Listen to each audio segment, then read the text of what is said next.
자, 오늘은 레위기 10장 1절로 20절까지인데 경건성을 유지하자, 총 제목을 정해보면 경건성을 유지하자 하는 제목을 줄 수가 있겠죠.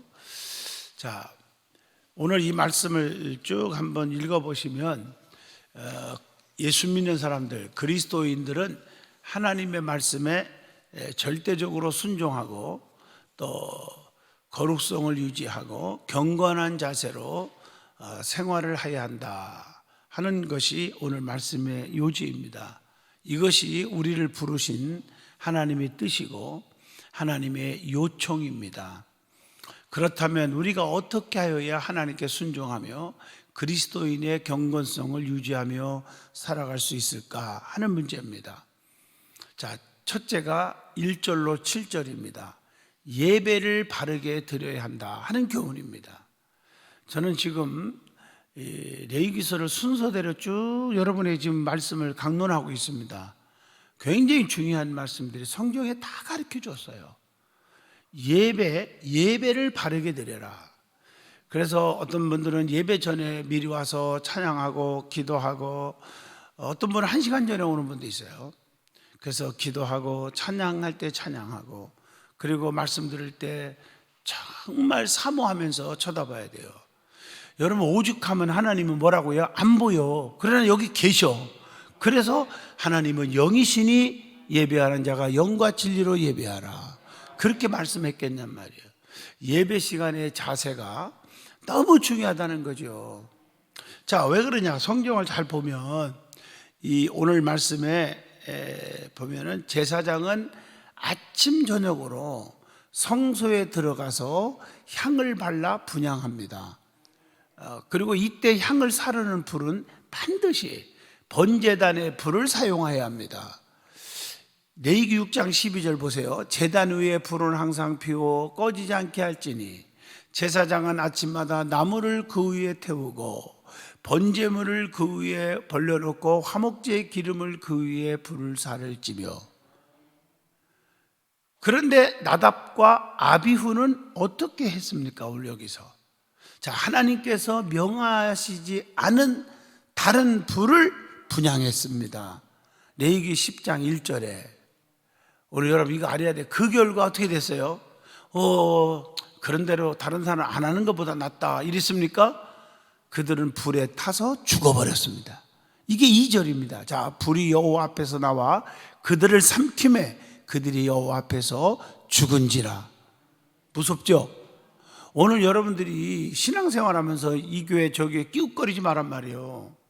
그리고 세상에 있는 다른 것들을 가지고 교회에서 끌어들이지 말란 말이에요. 그래서 많은 사람들이 그러잖아요. 교회 안에서 남에게 경제적으로나 또 이렇게 사업적으로 부담을 주지 말란 말이죠. 다른 것이 끌어오면 안 되고, 두 번째 교훈은 제단에서 나오는 불을 가지고 하나님 앞에 드려라. 여러분, 교회를 통해서 자기 섬기는 교회의 제단에 통해서 여러분 은혜가 있고 축복이 있는 겁니다. 그런데 그렇지 못한 사람들은 제가 가만히 보면 다 그런 건 아니지만 7, 80%는 그런 분들이 결국에 교회를 떠나는 것을 보게 됩니다. 그래서 여러분들이 좋든 나쁘든 좋아서 왔으면 끝까지 제단 불을 잡고 끊임없이 제단에 불을 피우라 하는 레위기 6장의 말씀을 기억하시면서 교회가 번제단이 얼마나 중요한가 하는 것을 여기서 가르쳐 줍니다. 그 후에 모세는, 자, 성경에 이 얘기 하기 전에 아까 잘못하다가 그냥 불태워 죽어버렸단 말이에요. 아니, 하나님, 제단 쌓는 사람 왜 저기 안 쌓는 것들도 가만두는데 왜 그랬다고 죽여요? 그럴지 모르지만 보세요. 아나니아 삽비라 보세요. 헌금을 하나도 안 한 사람도 많아요. 대부분이 안 했어요. 그런데 아나니아 삽비라는 땅을 팔아서 전 재산을 드리려고 했어요. 드리다가 조금 아까운 마음이 있었는지 거짓말하고 좀 감춰놓고 다 드렸습니다 이렇게 거짓말한 만에 두 부부가 다 죽어버렸어요. 여러분, 영의 세계로 생각하면 엄청난 은혜가 되는 얘기입니다. 아멘. 왜냐? 이 땅의 삶을 7, 80평생 100살까지 사는 그게 중요한 게 아니고 천년 만년 영원한 영적 세계를 바라보고 생각을 하면 영의 세계 속에서 생각을 해야 된다는 거죠. 자, 그 후에 보세요. 모세는 진노로 죽은 자들을 처리하기 위해서 어떻게 했는지 아세요? 레위기 오늘 10장이죠. 4절 5절에 뭐라 했어요? 진 밖으로 메고 나가라 하고 아론이 그 아들들의 죽음으로 인해서 슬퍼하는 것을 금했다. 6절 죽은 사람 슬퍼하는 건 당연한 건데 그것도 하지 말라는 거죠. 그만큼 다른 풀을 가지고 교회에 오면 안 된다. 믿으면 아멘 하십니까? 그리고 여호와의 관유가 있으니 회막문에 나가서 말하라, 이렇게 말을 하고 있습니다. 죽은 이들은 하나님께서 명하시지 않은 다른 불, 즉 인간적인 방법으로 풀을 피우므로 신앙생활도 인간적인 방법으로 신앙생활을 잘하는 것처럼 함으로 귀중한 봉사를 경홀히 여겼다, 경솔하게 여겼다는 교훈입니다. 사실 죽은 자들은 아론의 아들로서 하나님의 영광을 본 자들이라고 봅니다. 이들은 하나님의 불을 경험하고 하나님의 영광을 보고 하나님의 응답을 받은 자들임을 알 수 있습니다. 온 백성 앞에서 하나님을 두려움으로 경배한 자들입니다. 이런 이들이 잘못된 예배를 드림으로써 불에 타서 죽었다고 하는 안타까운 현실을 오늘 기록하고 있어요. 하나님께서는 이렇게 엄히하시고 거룩하신 분이다 하는 것입니다. 하나님께서는 우리가 바쳐지는 예물에도 하나님이 지시하신 것으로 하지 않으면 받지 않으시는 겁니다. 오늘도 사탄은 순간적으로 우리의 마음을 도둑질합니다. 레위기 16장 22절로 23절에 베드로가 예수를 붙들고 항변하여 이르되 주여 그리마옵소서, 이 일이 결코 주께 미치지 아니하나이다. 예수님 뭐라 했어요? 사탄아 내 뒤로 물러가라, 너는 나를 넘어지게 하는 자로다. 네가 하나님의 일을 생각하지 아니하고 도리어 사람의 일을 생각하는도다. 네가 나를 아끼는 것 같아도 그건 네 사람의 생각이야. 하나님의 뜻은 내가 십자가에 죽는 거야. 아멘 하십니까? 여러분, 깊은 하나님의 뜻을 모르는 겉만 생각하고 인간적인 생각으로 옳다고 주장할, 맞아요. 인간적으로는 우리 스승이 왜 십자가에 죽어요? 우리 예수님이 왜 죽어요? 맞잖아요. 그런데 하나님은 사탄아 물러가라, 물리친 줄로 믿습니다. 그러니까 영적인 세계에서 이해를 해야 돼요. 아멘. 아주 중요한 거예요. 저도 인간적으로 갈등이 많아요. 리모델을 하면서 하나님, 정말 이제 차도 8년 됐으니까 바꿀 때도 있고 또 내가 옷도 좀 사 입고 싶고, 그런데 하나님이 기도하는데 책망을 하는 거예요. 네가 먼저냐? 교회 먼저지. 이것 때문에 했어요. 또 리모델하는 디자인들분들이 와서 하는 말이, 목사님 다른 교회 유튜브하고 비교를 해보면요, 목사님 이 강단이 밝은 건 좋은데 전체 박지어 목사님에게 조명이 약해요.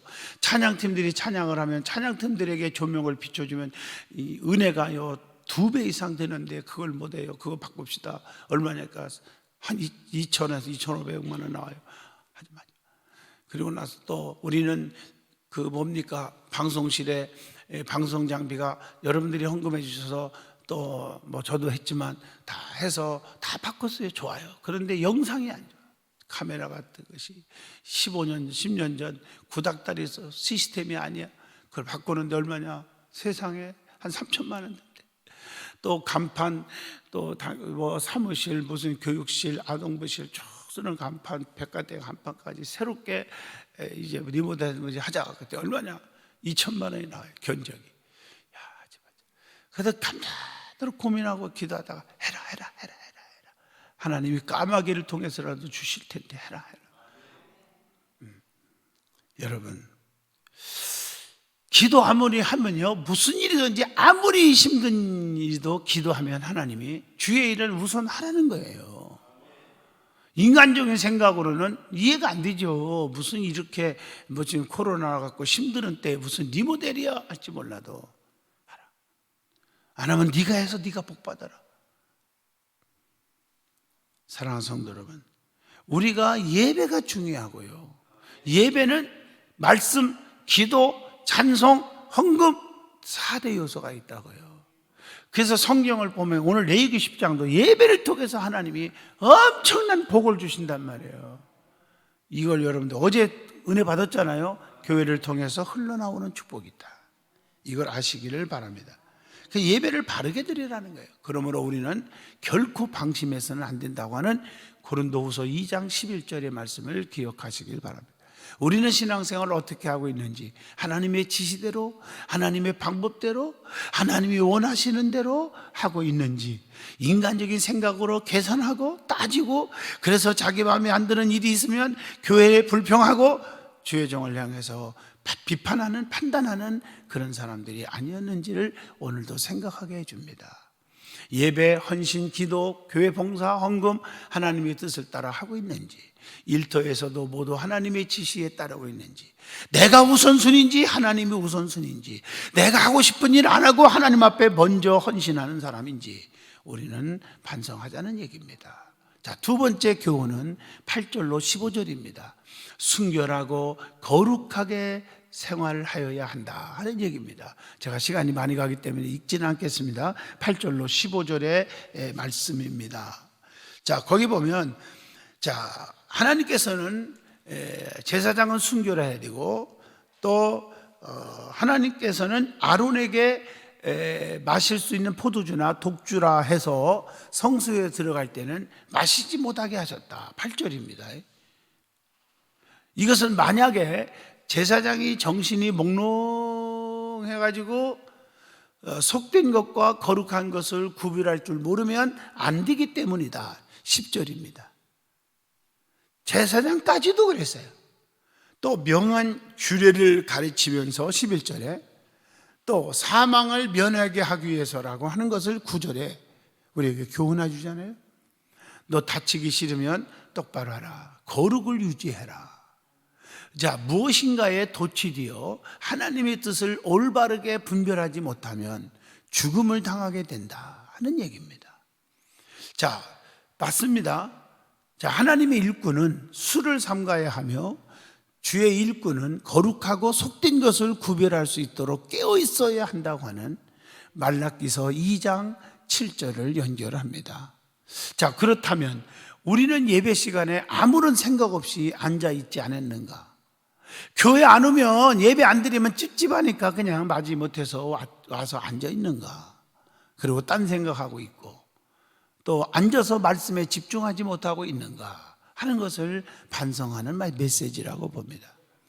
모세가 아론과 두 아들들에게 하나님께 드린 제물 중에서 남은 것은 거룩하니 그것을 취하여 누룩을 넣지 말고 단 곁에서 먹어라. 12절에 그렇게 말을 합니다.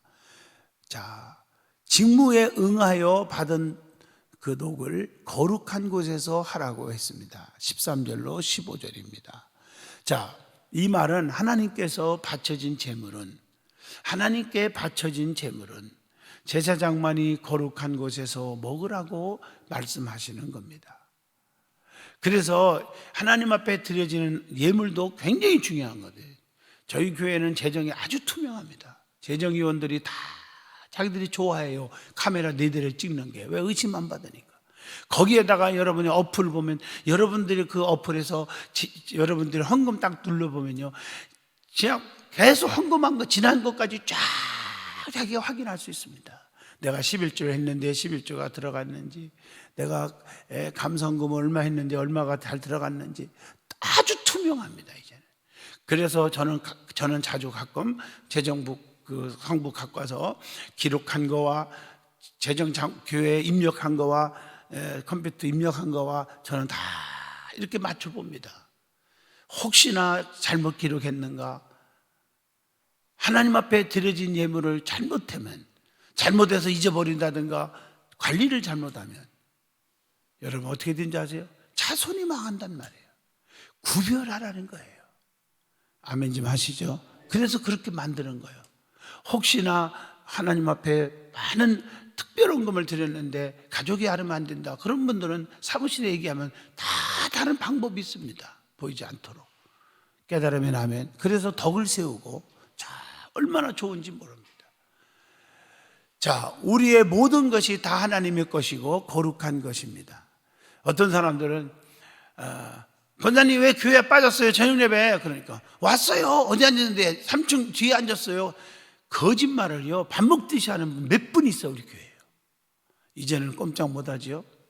출석 체크 다 하니까 다 앞에 나올 때 찍으니까 프린트해서 다 나옵니다.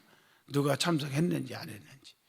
그래서 거짓말쟁이는 교육시켜서 바르게 살게 해줘야 자손이 잘 될 거 아니에요. 그게 교회의 책무입니다. 우리의 모든 것이 다 하나님의 것이고 거룩한 것이지만 특별히 하나님께 바쳐진 예물을 통해서 사용하는 이들은 더욱더 조심스럽게 사용되어져야 합니다. 드린 사람도 엄청난 축복이지만 사용하는 사람도 잘해야 한다. 우리는 하나님 주신 물질을 어떻게 사용하고 있는가? 또 하나님의 뜻을 따라 사용하고 있는가? 여러분, 하나님께서 지혜를 주시고 또 은혜를 능력을 줘서 축복을 받게 했으면 하나님 주신 축복임을 깨닫고 사는가? 깨달았으면 그 물질을 얼마나 주를 위해서 사용되고 있는가? 나만을 위해서 쓰고 있는가? 반성을 하자는 얘기입니다. 자, 세 번째 교훈입니다. 세 번째 마지막입니다. 16절로 20절이죠. 거기 보면 계속 교육을 받아야 한다는 얘기예요. 16절로 20절 잘 보세요. 자, 모세가 속죄제를 드린 염소를 찾았을 때 그는 염소가 불에 태워진 것을 발견하게 됩니다. 그래서 모세는 아론과 두 아들들에게 노하여 준엄하게 책망을 내립니다. 16절로 18절 말씀이죠. 자, 물론 속죄 제물의 피를 성소 안에까지 가지고 들어가게 되면 그 제물은 불살라야 한다, 이렇게 말하고 있어요. 그러나 성막들에서 제물의 피가 처분되어진 경우에는 그 제육을 먹었다는 것입니다. 이때 속죄제를 드린 염소의 고기는 제사장들이 마땅히 먹어야 했고요. 자, 모세의 책망을 받은 아론의 반응을 한번 봅시다. 자, 아론은 모세에게 뭐라고 말합니까? 19절에 오늘 속죄제와 번제를 드렸어도 이런 일이 생겼는데 만일 그런 날에 그 속죄물을 먹었더라면 어찌 하나님께서 기쁘시겠습니까? 라고 대답합니다. 이 말을 들은 모세도 좋게 생각하면서 20절에 모세가 그 말을 듣고 좋게 여겼더라 하는 말씀이 나오죠. 자, 여러분, 가르침에는 교육, 훈계는 반복 교육이 필요하다는 거죠. 베드로후서 1장 12절입니다. 너희가 이것을 알고 이미 있는 진리에 있으나 내가 항상 너희에게 생각나게 하려 하노라. 어떤 사람들은 주의 종이 무슨 얘기를 하면요, 또 잔소리네. 여러분, 아닌 것 같죠? 그런 분들 많아요, 중직 가운데. 여러분, 반복해서 자꾸 말 안 들으면 반복해서라도 가르쳐주라는 얘기입니다. 믿어지죠? 오늘 말씀이잖아요. 근데 이걸 잔소리를 들어. 그러니까 근본 인격이 안 된 사람은 평생 신앙이 안 자랍니다. 꼭 기억해 주시길 바랍니다. 다 내 길소를 가르쳐줘. 가르칠 때는 책망도 있는 거고요, 때로는 칭찬도 있는 거예요. 근데 칭찬만 좋아하고 책망을 전혀 받지 않으려고 하는 중직들이 각 교회마다 무척 많습니다. 그러니 신앙생활 오래 하면서 하나님의 은총이 끊기는 사람들이 왜 생기는지를 아셔야 합니다. 때도 묵은 때는요, 베끼기가 정말 힘듭니다. 이걸 하셔야 됩니다. 여러분, 책망을 들을 줄 아는 여러분 신앙의 수준에 있기를 바랍니다. 우리는 몰라서 범죄하는 것만은 아닙니다. 그러기에 날마다 말씀을 읽고 듣고 공부하면서 가르침을 받아야 합니다. 이제 우리가 성경 공부 프로그램이 이제 많이 생겼습니다. 또 GBS 은혜 성경 학교도 생겼고 성경 통독도 있고 또 성경을 어떻게 우리가 이해하고 한 건가를 알면서 읽는 프로그램도 있고 많은 프로그램에 여러분들이 들으셔서 이번에 꼭 은혜 받으시고 그리고 여러분들이 곁눈질하지 않기를 주 이름으로 축복합니다. 그게 오늘 레위기 10장의 교훈인 줄로 믿습니다.